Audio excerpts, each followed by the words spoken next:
Looking around, everybody here? Sarge, how are you? Hey, thanks for coming, guys. Welcome to Signing Day 2017.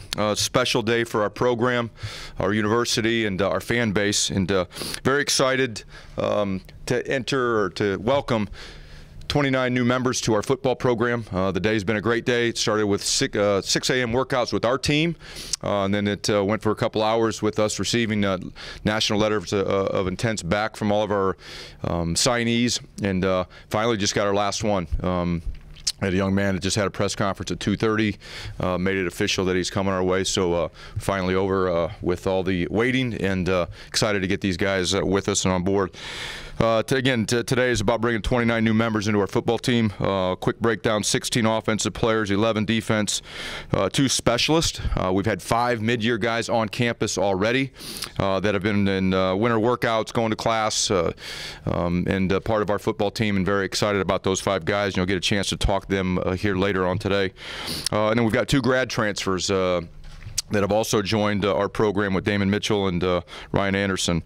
Unlike last year, where we only had a couple weeks to be able to throw the class together, so to speak, we had a whole year to go through and recruit and develop relationships with these players, these families, high school coaches around the state and around the area, and really happy with what we've been able to put together here. When you go through and you build a class like this, and you work so hard throughout the course of the year, there are a lot of people that play a part in helping this thing come together. And I'd like to thank a lot of people, starting with our staff. Our coaching staff has worked relentlessly every single day to recruit and build relationships, and I can't say enough about the effort that they put forth to make this thing come together today. The other part of it is their wives and their families. We talk about a family atmosphere. We talk about the type of environment we want to create here in our football program. A lot of it has to do with the coaches' wives and our families, our kids. They obviously go through a lot of sacrifices for this job and what we do with the time commitment that we have.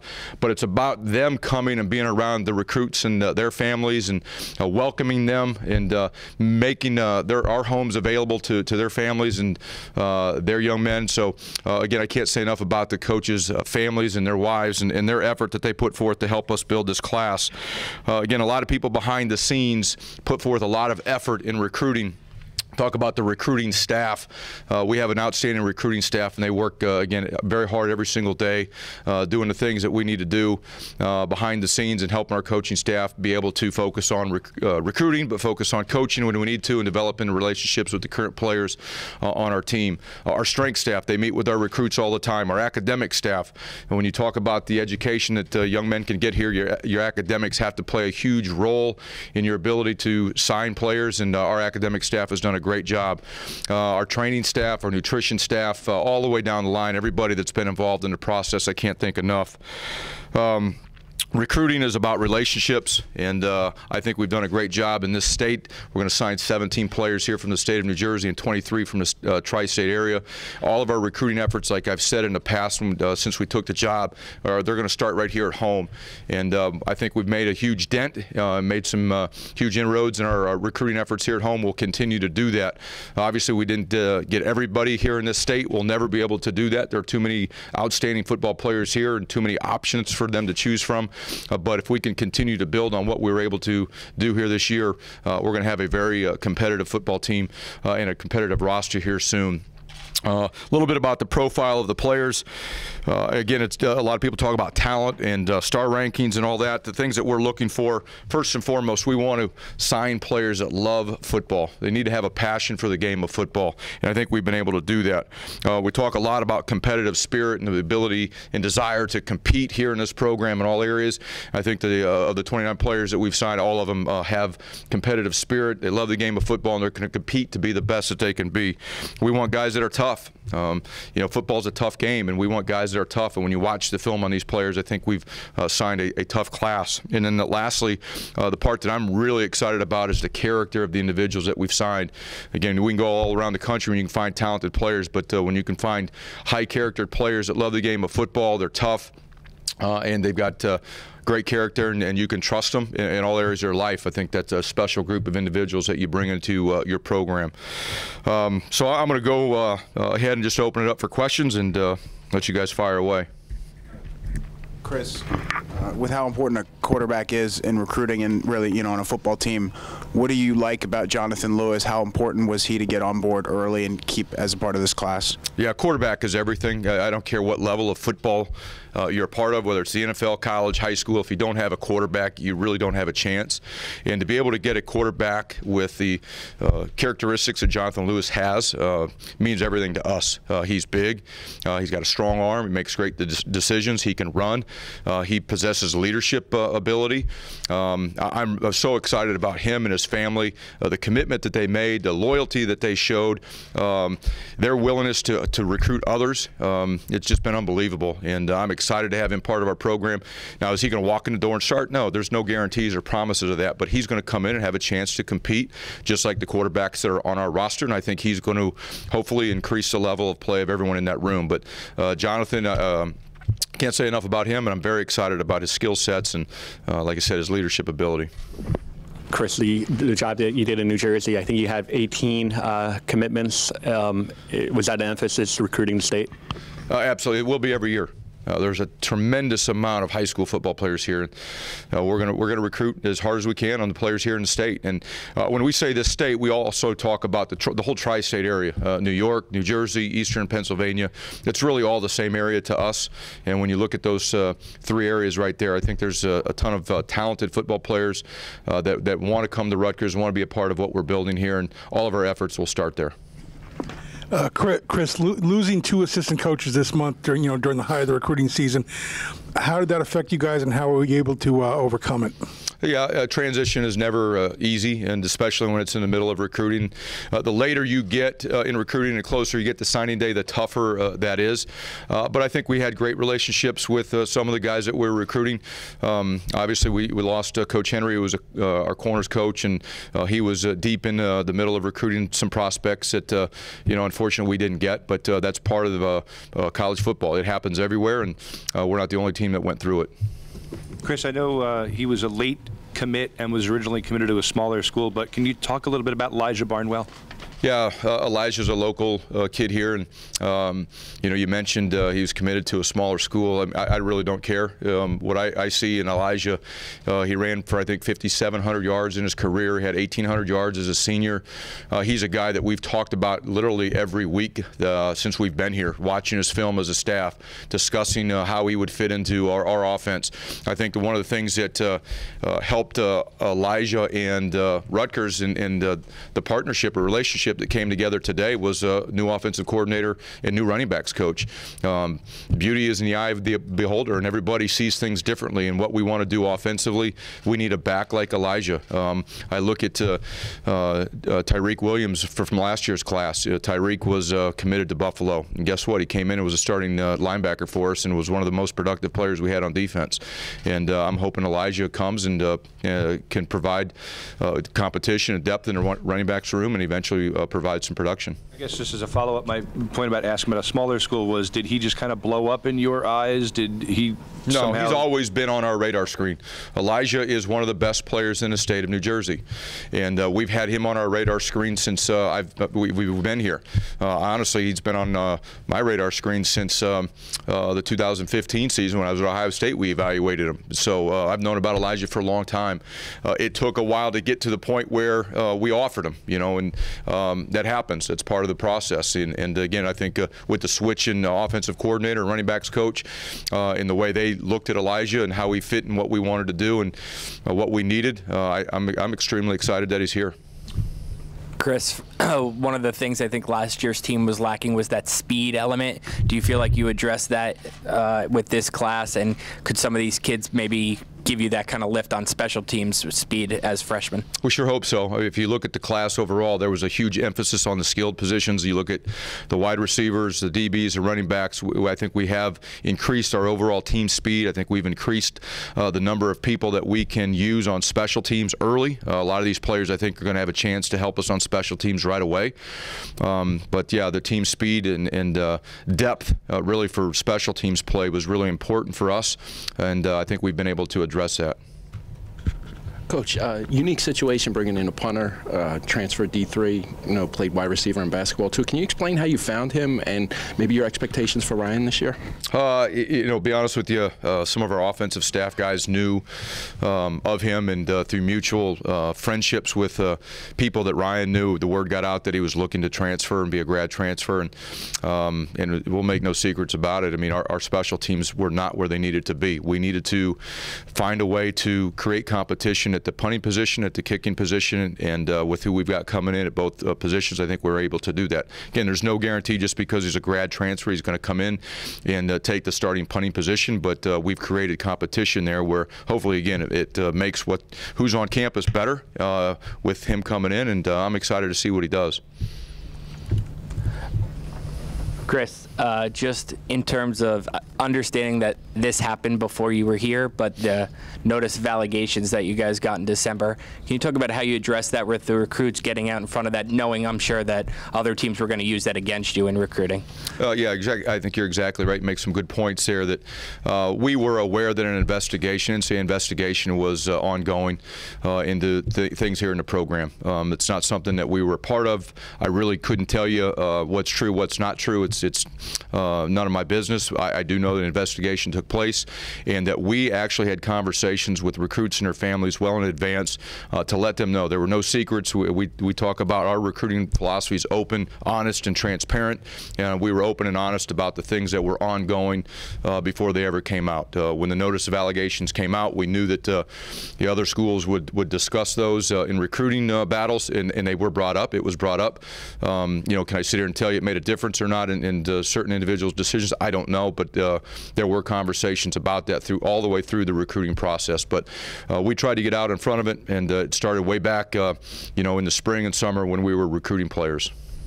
Chris, the Wayne Hills group, what do you like about the Wayne Hills program that made you go on so many kids from that school, and what do you expect from those three guys? Well, Coach Demikoff does a great job. They had a great season, and do we want to recruit players from winning programs? Absolutely, but it is about players that fit our program. When you look at those three guys individually and forget about where they're from, look at Brendan DeVera. We're going to use him as a fullback slash H-back and a motion guy. We have not used a fullback in our offenses last year, and that's one of the unique changes that we'll have in our offenses. We will use a fullback at times. You look at Brendan DeVera. He played quarterback. He played safety. He was a punter. He was all over the field. He's just a pure football player. We have been recruiting him for quite a while. We never really could pinpoint what his best position was going to be. Again, with Coach Kill coming in the new offensive approach here, we found a position that he would be able to fit, and that was running or at the fullback. I think he is. He's big. He's 6'2", 240 pounds. You watch his film, he can run. He's a guy that can block. He's a guy that can catch. He can do multiple things, and I'm really excited about him. You look at the Hike brothers. We had Tyler in camp. He did a phenomenal job in camp. Hunter had a tremendous senior season. You go back and you look at his track season, he was very fast. He's one of the fastest kids in the state of New Jersey. You look at his senior film, he had a great senior year. Again, we're looking for guys that can make plays with the ball in their hands, and really looking at that slot position, a position that Janarian Grant has held. We need guys that can fill that position, and Hunter's able to do that. So we don't look at, hey, they're just from Wayne Hills. We look at each individual player, and do they fit what we want to do, and all of them do. As a follow-up to the question about the tri-state area, it's 7 players from South Jersey and the Philadelphia area. What's done specifically in that region to try to build inroads there? It's not about any specific region. It's just our overall approach and philosophy to what we do. Again, I don't care really where the players come from. If it's North Jersey, South Jersey, Eastern PA, Western PA, Upstate New York, I don't really care. We're going to go in and we're going to be open, honest, transparent, try to build relationships with every high school coach and every recruit and their family that we're going to try to recruit into our program. And we went into South Jersey to recruit just like we did North Jersey, Eastern PA. I mean, it doesn't really matter. I mean, recruiting is recruiting. I don't care where it's at. We have a style, we have an approach, and we have a philosophy that we're going to attack, with every recruit. Coach, I know you have a pre-existing relationship with Damon Mitchell, recruiting him as an assistant. Talk about that, and what role do you expect him to play on the team this year? Yeah, I was part of recruiting Damon Mitchell at Wisconsin, and got Damon to commit to us when I was at Arkansas, and I watched his career at Arkansas. He's really a jack of all trades. He was a quarterback when he first went to Arkansas. He's played DB, wide receiver, running back. He's going to come here and he's going to play wide receiver. We may use him at quarterback in certain packages, but he's going to be a wide receiver for us. Why was Damon an attractive individual and such an important get for us? It's more about his leadership ability. Obviously, we lost a lot of players at the wide receiver position. We feel with Damon, his brother Amir, Janarian coming back, Bo Melton, and all the receivers that are coming in, we will have a completely different looking wide receiver group, but they needed leadership, and Damon brings the leadership to that room. You talk about player run practices or going out and throwing and catching and running routes. He leads that group to get those things done. In the weight room, he's a leader in the weight room. He just got on campus, and he is already, for that group, a player-elected leader of the wide receiver group. So that's the type of impact that we wanted by getting Damon Mitchell into our program. He's been a part of a turnaround program. Arkansas was 3-9 his first year there. Next year there, they went to a bowl game. They were in a bowl game every year he was there. He knows what it takes. He's seen it. He's done it. He's constantly talking to our players about what it's going to take to get that done. Coach, I was wondering if you could talk a little bit about the two Cedar Creek kids, Bo Melton and Owen Moles, and Bo, especially, I guess, from a leadership standpoint, like you mentioned, plus his playing ability. He seemed to be really trying to recruit other guys once he committed to Rutgers. Yeah, you know, the cool thing about the whole class is they really try to recruit each other and recruit other guys. Bo was one of our earliest commits, and he was really out in front and a leader of the class and in terms of trying to build a connection and relationship and get out and recruit people.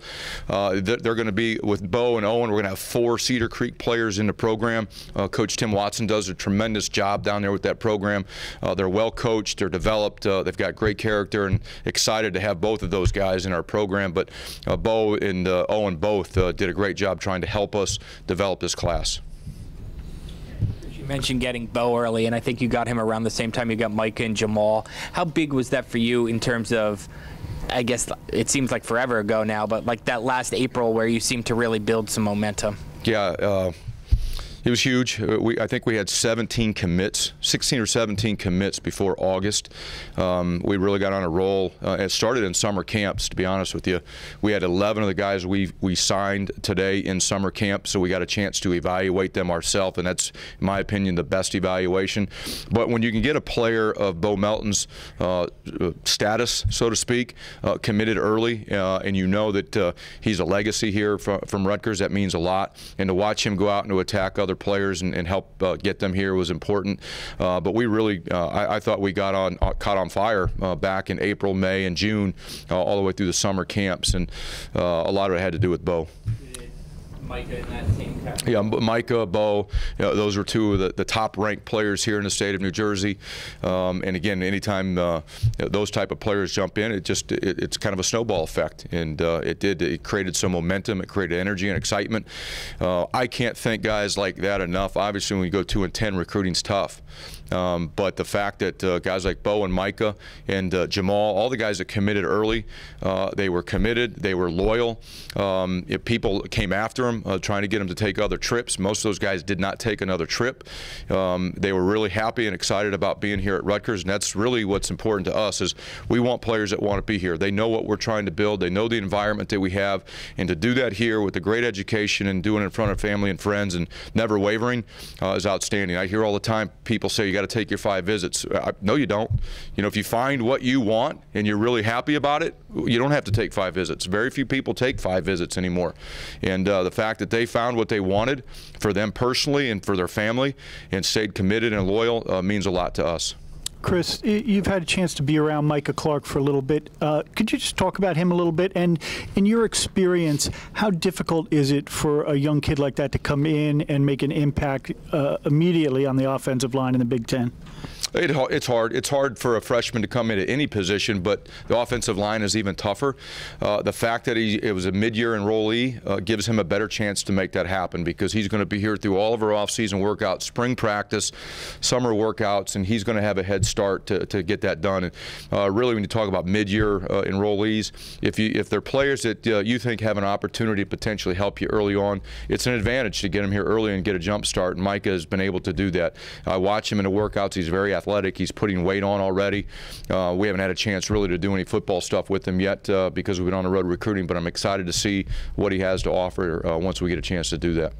Chris, with that in mind, Jonathan Lewis, how realistic is it for him to be able to actually learn the playbook and be ready mentally by the time training camp to compete for the starting job? Yeah, it's just like the offensive line. Quarterback and offensive line are probably two of the toughest positions for freshmen to have a chance to play and let alone start. A lot of it's going to depend on the amount of time and effort that Jonathan puts in. We talk about the recruiting process goes up till signing day. After signing day, it's preparation time. And we don't ever promise, or I shouldn't say promise, we don't ever talk about redshirting to our recruits. We want them to come in with the mindset that they're going to come take somebody's job and they're going to compete for playing time. And we want them to prepare that way once they sign that national letter of intent. So Jonathan's ability to come in and have a chance to compete or possibly start is going to depend on what he does between now and then to learn the offense, learn football, work on his skills, develop his skills, so when he gets on campus, he's ready to go. It seems Blackshear came on late here. What was the process there with him? Blackshear, again, is like Elijah Barney. We didn't necessarily come on late. We'd watched his junior film. He had a really good junior year. We watched his senior film when it was over. He had a great senior year. In this day and age of recruiting, I believe not a lot of people go back and watch senior film. You go back and watch Raheem Blackshear's senior film, you're going to see a dynamic player.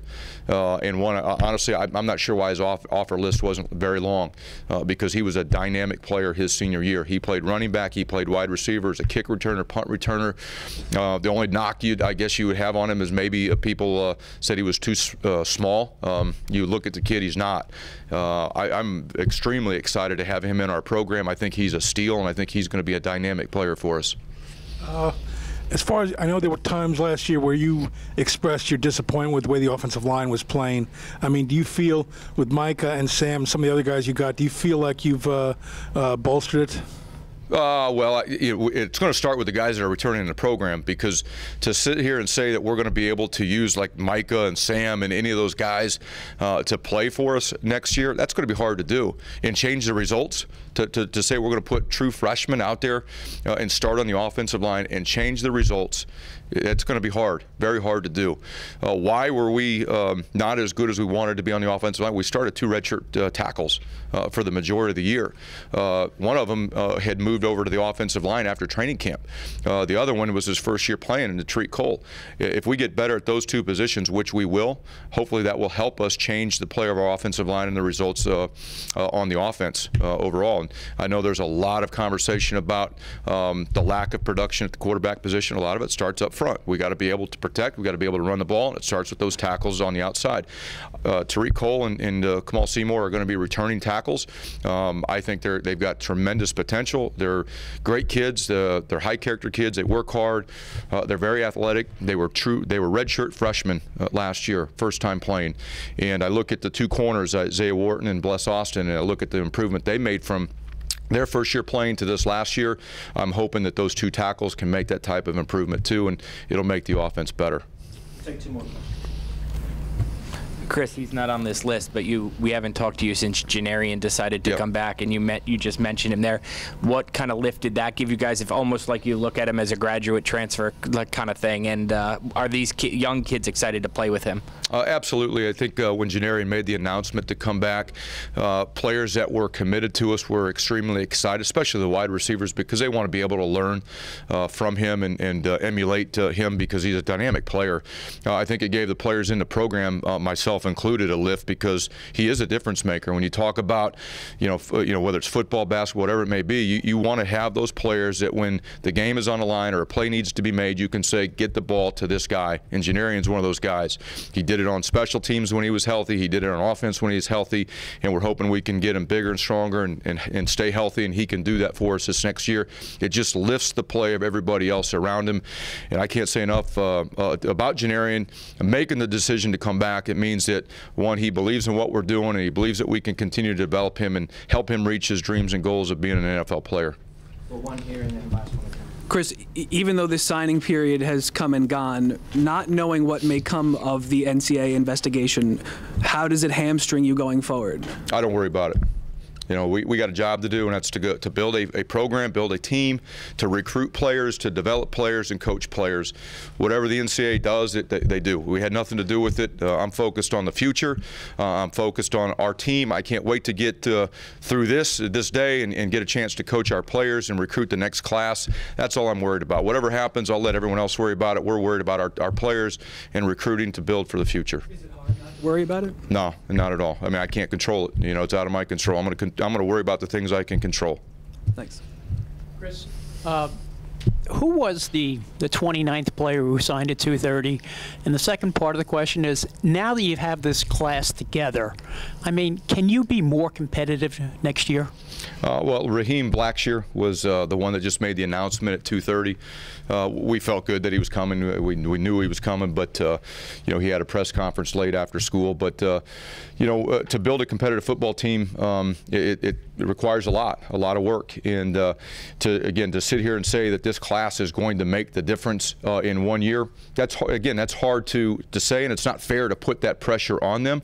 Will this be the class that in time will be able to hopefully change the narrative of Rutgers football? Absolutely. How fast that happens remains to be seen.